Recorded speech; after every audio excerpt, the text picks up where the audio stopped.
એક ગામમાં એક ધનવાન શેઠ રહેતો હતો. તેને એક જ દીકરો હતો, જે વેપારના કામથી અને પૈસા કમાવા માટે ઘણા સમયથી પરદેશ ગયેલો હતો. શેઠના ઘરમાં ધન સંપત્તિની કોઈ કમી ન હતી.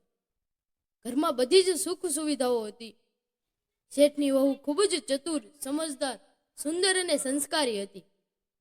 તે ઘરનું બધું જ કામ ખૂબ જ સારી રીતે અને હોશિયારીથી સંભાળતી હતી. ઉનાળાના દિવસો હતા. સવારનો સમય હતો અને ધીમે ધીમે સૂર્યનો આકરો તડકો વધી રહ્યો હતો.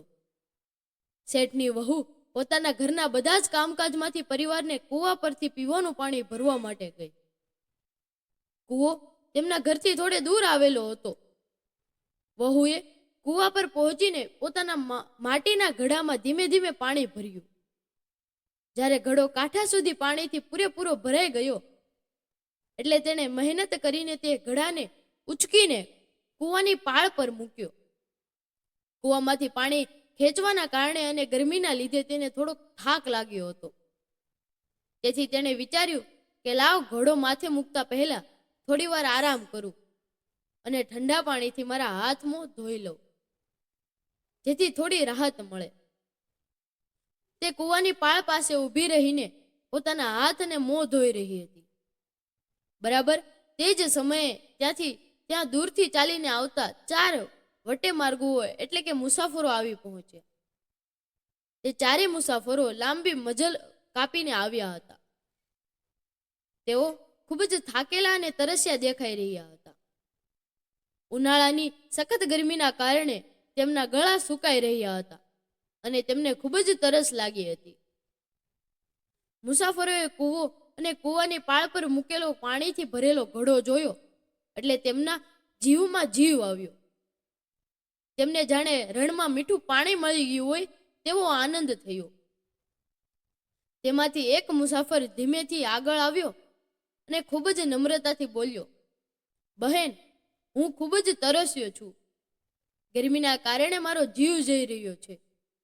શું તમે મહેરબાની કરીને મને તમારા ઘડામાંથી થોડું પાણી પીવડાવશો? શેઠની વહુ ખૂબ જ દયાળુ સ્વાભિમાન હતી, પરંતુ તે સમયે તેને મુસાફરનો પાણી પીવડાવવામાં થોડી મૂંઝવણ અને ભારે સંકોચ અનુભવાયો. આનું એક ખાસ કારણ એ હતું કે તે સમયે કૂવા પર કામ કરવા આવી હોવાથી તેણે સાધારણ કપડાં પહેર્યા હતા. વળી તેની પાસે મુસાફરોને પાણી પીવડાવવા માટે કોઈ લોટો કે ગ્લાસ પણ નહોતો. ખોબાથી સીધું પાણી પીવડાવવું તેને યોગ્ય ન લાગ્યું. અજાણ્યા પુરુષો સામે આ રીતે સાધારણ કપડામાં ઊભા રહીને પાણી પીવડાવવું તે એક સંસ્કારી ઘરની વહુને જરાય ઠીક ન લાગ્યું. પરંતુ સીધી રીતે ના પાડવી પણ યોગ્ય ન હતી. તેથી તે ચતુર અને બુદ્ધિશાળી વહુએ તરત જ પોતાના મગજમાં એક યુક્તિ વિચારી. તેણે પહેલા મુસાફરને એક પ્રશ્ન પૂછ્યો, ભાઈ, તમે કોણ છો? મુસાફરે સીધો અને સાદો જવાબ આપ્યો, બહેન, હું એક યાત્રી છું. રસ્તે ચાલનારાઓ એક મુસાફર છું. આ સાંભળીને વહુ હસી અને બોલી, ભાઈ, આ દુનિયામાં યાત્રી તો માત્ર 2 જ હોય છે. તમે મને એ જણાવો કે તમે આ 2માંથી ક્યાં યાત્રી છો? જો તમે મારામાં આ સવાલનો એકદમ સાચો જવાબ આપી દેશો તો હું તમને ચોક્કસ પાણી પીવડાવીશ. પણ જો તમે સાચો જવાબ નહીં આપી શકો તો હું તમને અહીં પાણી નહીં પીવડાવું.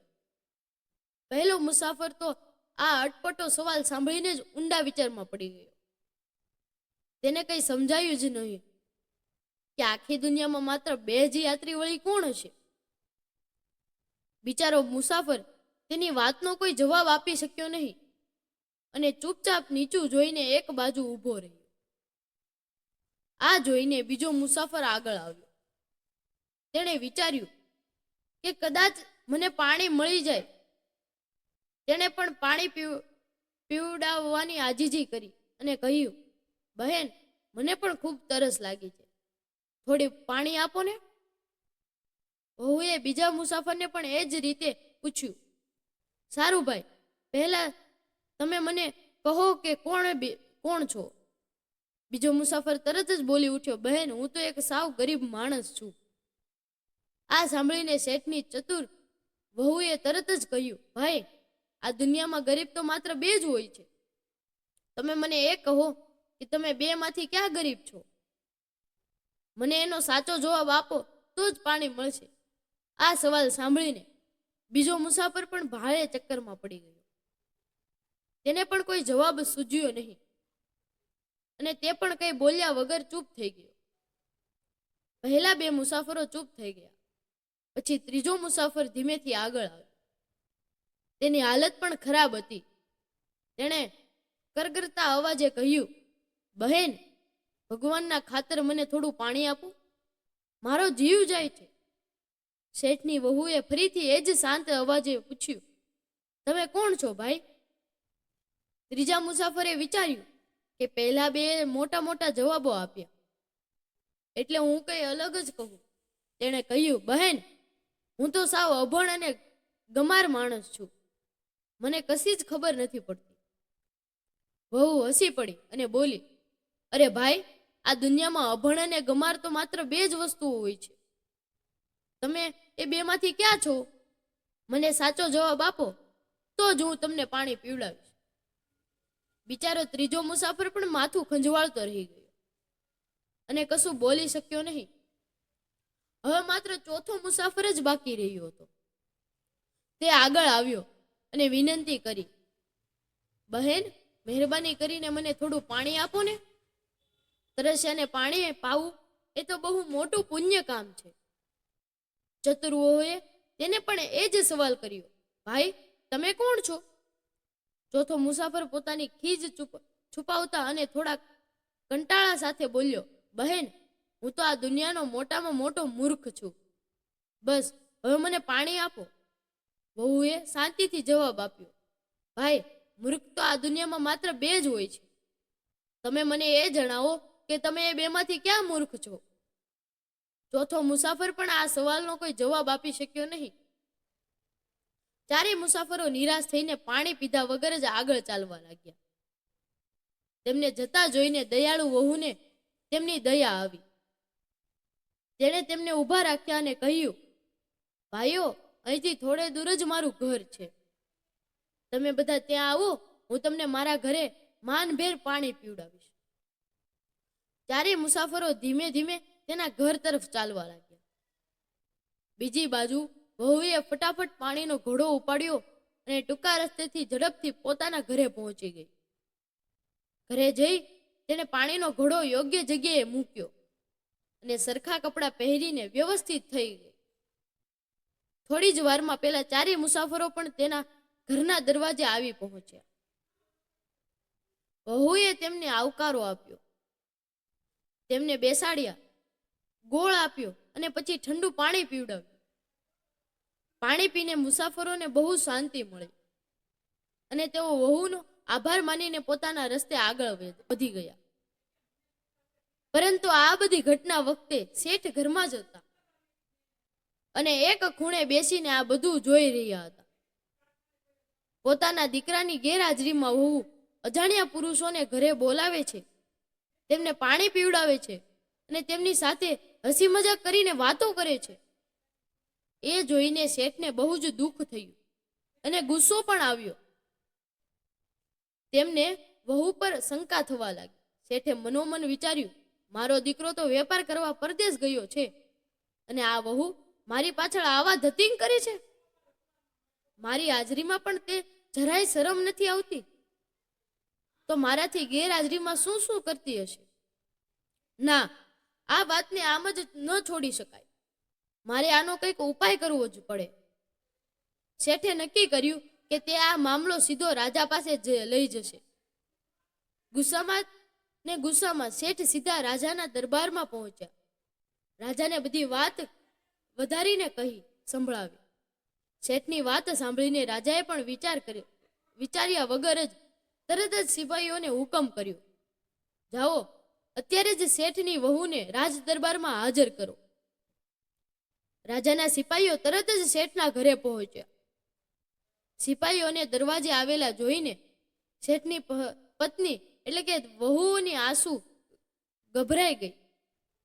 તેણે ચિંતાતુર અવાજે વહુને પૂછ્યું, વહુ, બેટા, આ શું છે? શું તારી કોઈની સાથે બોલાચાલી કે ઝઘડો થયો છે? રાજાના સિપાહીઓ તને લેવા કેમ આવ્યા છે? વહુએ ખૂબ જ શાંતિથી અને હળવાશથી પોતાની સાસુને દિલાસો આપતા કહ્યું, સાસુમાં, તમે જરાય ચિંતા ન કરો. મારો કોઈની સાથે કોઈ ઝઘડો નથી થયો. તમે શાંતિથી ઘરમાં બેસો. હું હમણાં જ રાજાને મળીને પાછી આવું છું. સાસુને શાંત પાડીને વહુ સિપાહીઓ સાથે દરબારમાં જવા માટે તૈયાર થઈ. રાજાએ તેને બોલાવવા માટે ખાસ પાલખી મોકલી હતી. વહુ પાલખીમાં બેસીને માનભેર રાજ દરબારમાં પહોંચી. દરબારમાં આખું ગામ અને ખુદ તેના સસરા પણ હાજર હતા. રાજાએ કડક અવાજમાં વહુને પૂછ્યું, તારો પતિ ઘરે નથી, છતાં તું અજાણ્યા પુરુષને તારા ઘરે કેમ બોલાવી લાવી? તને આ બધું કરતા શરમ ન આવી? વહુએ જરા પણ ડર્યા વગર અને ખૂબ જ નમ્રતાથી જવાબ આપ્યો, મહારાજ, મેં તો માત્ર મારી ફરજ બજાવી છે. તરસ્યા મુસાફરોને પાણી પીવડાવવું એ તો એ પુણ્યનું કામ છે અને દરેકની ફરજ છે. જ્યારે હું કૂવા પર હતી ત્યારે મારી પાસે તેમને પાણી પીવડાવવા માટે કોઈ વાસણ નહોતું. વળી મેં એવા કપડિયા પણ નહોતા પહેર્યા કે હું અજાણ્યા પુરુષો સામે ઊભી રહી શકું. તેથી મેં તેમને મારા ઘરે આવવા કહ્યું, જેથી હું તેમને માનથી અને સારી રીતે પાણી પીવડાવી શકું. પરંતુ મેં તેમને સીધે સીધા ઘરે નહોતા બોલાવ્યા. મેં તેમને કેટલાક પ્રશ્નો પૂછ્યા હતા અને જ્યારે તેઓ એ પ્રશ્નના જવાબ ન આપી શક્યા ત્યારે જ મેં એને ઘરે બોલાવ્યા. રાજાએ વહુની વાતમાં વજન લાગ્યું અને તેની વાત સાચી પણ લાગી.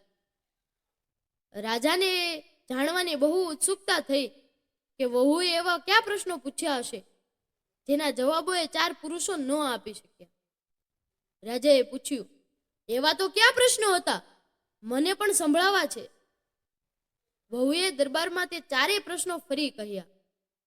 પ્રશ્નો સાંભળીને રાજા અને આખો દરબાર આશ્ચર્યમાં પડી ગયો. કોઈને પણ આ પ્રશ્નોના સાચા જવાબોની ખબર ન હતી. રાજાએ વહુને કહ્યું, અમને કોઈને આ જવાબના ખબર નથી.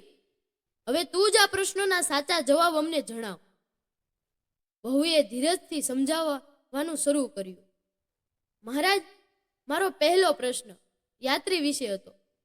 મારી નજરમાં આ દુનિયામાં માત્ર બે જ સાચા યાત્રીઓ છે, સૂર્ય અને ચંદ્ર, જેઓ ક્યારેય રોકાયા વગર સતત પોતાની યાત્રા કરતા જ રહે છે. બીજો પ્રશ્ન ગરીબ વિશે હતો. આ પૃથ્વી પર માત્ર બે જ સૌથી ગરીબ અને લાચાર પ્રાણીઓ છે, એક ગાય અને બીજી વહુ. કારણ કે આ બંને જેમના ઘરે બાંધી દેવામાં આવે છે તેઓએ ત્યાં જ આખી જિંદગી કાઢવી પડે છે. તેઓ પોતાની મરજીથી ક્યાંય જઈ શકતા નથી. મારો ત્રીજો પ્રશ્ન અભણ અને ગમાર વિશે હતો. દરેક માણસની સાથે બે વસ્તુઓ હંમેશા અભણ અને ગમારની જેમ વર્તે છે, ભોજન અને પાણી. માણસ ગમે તેટલો ભણેલો કે અમીર હોય, પણ ભૂખ અને તરસ તેને ક્યારેય છોડતા નથી. છેલ્લે વહુ થોડી વાર રોકાય અને પછી ધીમેથી બોલી, અને ચોથો માણસ પોતાની જાતને મૂર્ખ કહેતો હતો. મેં તેને કહ્યું કે મૂર્ખ તો માત્ર બે જ હોય છે, પણ તે જ જવાબ ન આપી શક્યો. રાજાએ ખૂબ જ આશ્ચર્યથી પૂછ્યું, શું તારી નજરમાં આ દુનિયામાં બે જ મૂર્ખ છે? વહુએ હિંમતભેર જવાબ આપ્યો, હા મહારાજ, આ સમયે અને આ ઘડીએ મારી નજરમાં માત્ર બે જ મૂર્ખ છે. રાજાએ આતુરતાથી પૂછ્યું, તો જલ્દી બતાવ કે એ બે મૂર્ખ કોણ છે?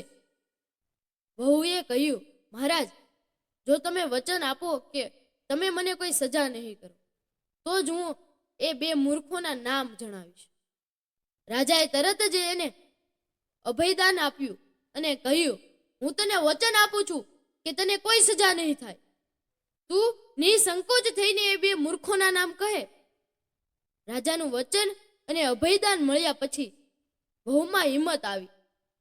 તેણે આખા દરબારમાં નજર ફેરવી. બધા લોકો આતુરતાથી તેની સામે જોઈ રહ્યા હતા કે હવે આ વહુ કોના નામ આપશે.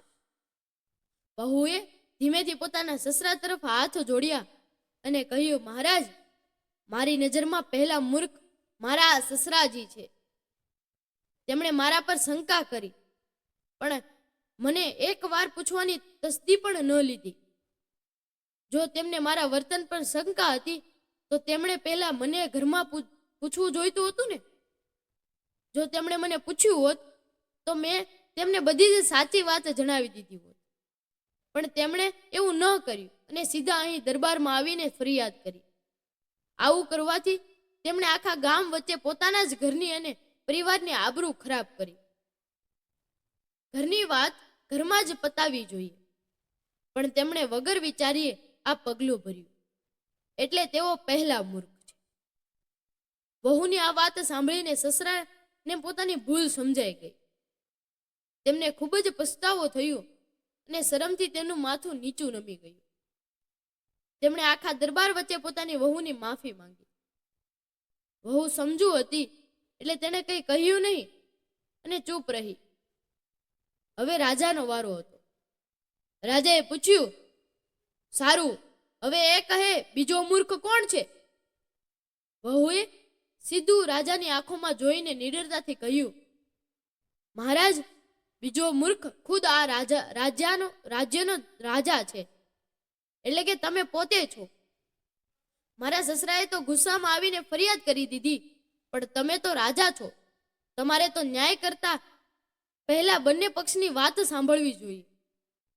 તમે એક સન્માનિત ઘરની વહુને કોઈ પણ પ્રકારની તપાસ કર્યા વગર કે કંઈ પણ વિચાર્યા વગર સીધી આખા દરબારમાં અપરાધીની જેમ બોલાવી લીધી. તમે મારી ઇજ્જત કે આબરૂનો જરાય ખ્યાલ ન કર્યો. વગર વિચારે અને સત્ય જાણ્યા વગર ઉતાવળમાં નિર્ણય લેનાર રાજા એ મારી નજરમાં બીજો મૂર્ખ છે. પોતાની જાતને મૂર્ખ કહેવાતી સાંભળીને રાજા ગુસ્સાથી લાલચોળ થઈ ગયા. તેમને પહેલા તો બહુ જ ક્રોધ આવ્યો, પણ પછી તરત જ તેઓ શાંત પડ્યા અને વિચાર કરવા લાગ્યા. તેમને વહુની વાત સાવ સાચી લાગી. તેમને પોતાની ઉતાવળ અને ભૂલ સમજાય. રાજાને વહુની બુદ્ધિ, ચતુરાઈ અને નિડરતા ખૂબ જ ગમી. તેમણે વહુની ખૂબ જ પ્રશંસા કરી અને કહ્યું, તારી વાત સાવ સાચી છે. મારી ઉતાવળના કારણે મેં ભૂલ કરી છે. તું ખૂબ જ સમજદાર અને ચતુર છે. રાજાએ પોતાની ભૂલ સ્વીકારી ને વહુને ઘણું બધું ઇનામ અને ભેટ આપીને પૂરા સન્માન સાથે પાછી તેના ઘરે મોકલી.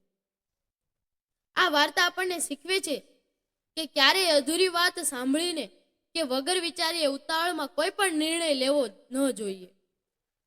સાચી હકીકત જાણ્યા વગર કોઈના પાર ખોટી શંકા ન કરવી જોઈએ.